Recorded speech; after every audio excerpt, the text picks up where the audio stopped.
Babu shakka ambato sunansa na iya firgita duk wani ɗan daba tare da sanya shi fecewa don tsira da rayuwarsa. A wannan kafce jarumi Mahesh Babu ya fito ne a matsayin shahararren uban daba wanda ya gagari dabbobi, mana ubannin dabbobi da suke yankuna daban-daban.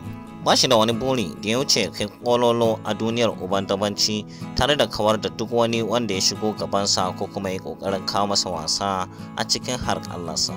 Shi wani irin mutum ne da yake ɓoye sirrinsa, domin har zuwa yau ba wani wanda zai iya baka cikakken bayani dangane da shi.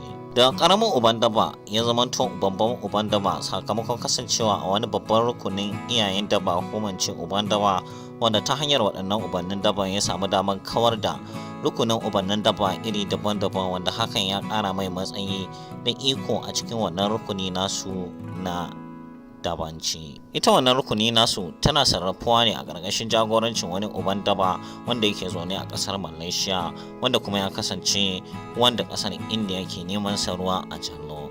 Daga ƙarshe dai sakamakon kashe jagoran dabansa a garin Mumbai, hakan ya sanya shi harzuka tare da barin ƙasar Malaysia zuwa ƙasar India domin ɗaukar fansa akan wanda ya kashe masa babban yaransa.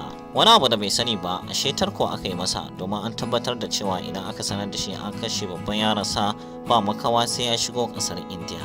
Wani abin mamaki da baku sani ba shine ashe shi wannan matashi ya kasance babban jami'in hukumar 'yan sanda na fararen kaya, wanda aka turo shi atisaye na musamman cikin rukunin waɗannan daba don gama da su baki ɗaya.